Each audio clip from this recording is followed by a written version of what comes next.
అందరికీ నమస్కారం. వాట్సాప్ ఇందులో రిజర్వ్డ్ నేమ్ అన్నట్టు ఒకటి ఇచ్చున్నారు.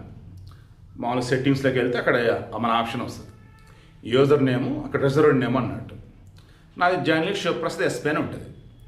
దాంతోనే నేను రిజర్వ్డ్ నేమ్ కూడా ఇది చేశాను, అంటే వేరే వాళ్ళు తీసుకోకుండా. ఇప్పుడు ఇది ఒక్కసారిగా ఎలా ఉనికిస్తుందంటే, టెలిగ్రామ్లో ఎలా ఉంటుంది, మీ నేమ్తో సెర్చ్ చేసి మీ ఫోన్ నెంబర్ అవసరం లేకుండా చాట్ చేయొచ్చు. టెలిగ్రామ్ అదే కదా. ఇప్పుడు వాట్సాప్లో కూడా మీ యూజర్ నేమ్తో సెర్చ్ చేసి మీతో చాట్ చేయొచ్చు.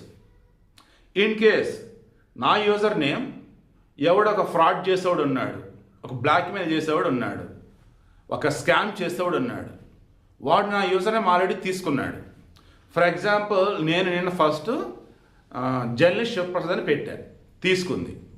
నాకు మళ్ళీ డౌట్ వచ్చింది, జర్నలిస్ట్ శివప్రసాద్ ఎస్పీ అని కదా అదే పెడదాం అనుకున్నా. ఇప్పుడు ఇది ఓకే చేసింది. జర్నలిస్ట్ శివప్రసాద్ ఎస్పీ నాది ఉంది, డిపి నాదే ఉంది, ఓకే. జర్నలిస్ట్ శివప్రసాద్ అనే పేరుతో వేరే ఎవడైనా రిజర్వ్డ్ అన్నట్టుగా ఆ నేమ్ తీసుకొని ఆ యూజర్ నేమ్ని వాడు ఆడుకుంటే, మీరు చాట్ చేసేటప్పుడు దానికి మెసేజ్ పెడితే వాడు ఫోన్ నెంబర్ కనపడదు, బట్ పెట్టగానే హాయ్ ఎస్పీ సార్ అని పెట్టారు, లేదన్నప్పుడు హాయ్ సార్ అని పెట్టారు, దాన్ని ఆటోమేటిక్గా వాడు జర్నలిస్ట్ శివప్రసాద్ అన్నట్టుగానే మీతో చాట్ చేస్తే, మీరు అదే నిజమని చెప్పేసి మీ పర్సన్స్ ఏమైనా చెప్తే, వాడు మిమ్మల్ని డబ్బులు డిమాండ్ చేస్తే, లేదా మిమ్మల్ని మాయ చేస్తే, చిన్న లాజిక్ నేను చాలా ప్రాక్టికల్గా పెట్టాను. అప్పుడు నాకు ఇంకోటి కనపడింది, మీ యూజర్ నేమ్ ఆ రిజర్వ్ నేమ్ అందరూ కనపడుతున్నది ఒక ఆప్షన్. ఇంకోటి ఎవ్రీవన్ అన్నట్టు, ఇంకోటి వచ్చేసి మీకు ఒక పాస్కి ఇస్తున్నాడు వాడు, పాస్కి 4 డిజిట్లది మనకు గుర్తుండేలాగా నెంబర్ మనం కొట్టుకోవచ్చు. ఇంకోటి కావాలంటే ఒక నెంబర్ ఇస్తారు, దాన్ని ఓకే అనుకుంటే సరిపోయింది. ఆ నెంబర్ గుర్తుంచుకుంటే మీ ఎవరన్నా కానీ మీ పేరు టైప్ చేసి మీతో చాట్ చేయాలన్నప్పుడు ఆ పాస్ కీ అడిగింది, ఆ కీ అడిగితే ఆ 4 డిజిట్స్ ఎంటర్ చేస్తే అప్పుడు మీతో చాట్ చేయొచ్చు వాళ్ళు. సో అదొక సీక్రెట్ ఆప్షన్. లేదు మీ నెంబర్ ఆల్రెడీ వాళ్ళ దగ్గర ఉందనుకో, డైరెక్ట్ మెసేజ్ పెట్టవచ్చు.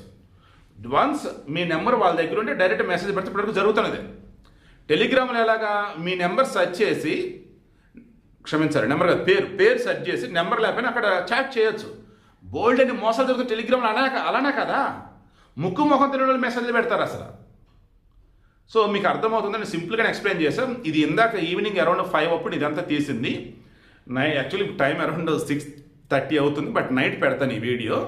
నిద్రపోయే ముందు లాస్ట్ వీడియోకి ఇది పెడతాను, చూడండి, ఓకేనా.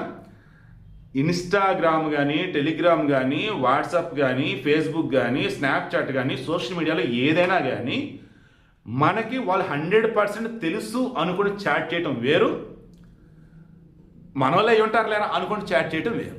సో ఖచ్చితంగా వాట్సాప్లో ఓన్లీ యూజర్ నేమ్తో కాకుండా ఫోన్ నెంబర్ కూడా డిస్ప్లే అవ్వాలి. అప్పుడే ఆ ఫోన్ నెంబరు మన దగ్గర ఉన్నటువంటి వ్యక్తిదా కాదనేది అర్థమైంది. ఓన్లీ యూజర్ నేమ్తో కనుక చాట్ చేసేటట్టయితే అదే యూజర్ నేమ్తో చాలామంది ఫేక్ ప్రొఫైల్స్ క్రియేట్ చేసి పెట్టుకుంటారు. వాళ్ళ ట్రాప్లో మీరు పడిపోతారు. ఎందుకంటే ఫేక్ ప్రొఫైల్ ఉండేది, ఫోటో వచ్చేసి వాళ్ళదే అన్నట్టుగా ఉండేది, మీరే మోసపోతారు. ఎందుకంటే ఆయన కోసం మీరు ఎప్పటి నుంచో ఎదురు చూస్తూ ఉన్నారు చాట్ చేయాలని చెప్పేసి. సార్ మీ నెంబర్ ఇవ్వండి సార్, మీరు ఒకసారి మాట్లాడారు చాలా అడుగుతున్నారు కదా, నేను ఎవరికి ఇవ్వట్లేదు కదా. సో అప్పుడు ఏమైంది, అకస్మాత్తుగా అమ్మయ్య కొత్త ఆప్షన్ వచ్చిందా వాట్సాప్లో, యూజర్ నేమ్తో చాట్ చేయొచ్చా, సెర్చ్ చేద్దాం జర్నలిస్ట్ శివప్రసాద్, అరే వచ్చిందా సార్ మెసేజ్ పెట్టేశారు. వాడు అవతల ఎదురు చూస్తున్నాడు ఎప్పుడు దొరికితే ఛాన్స్ అని.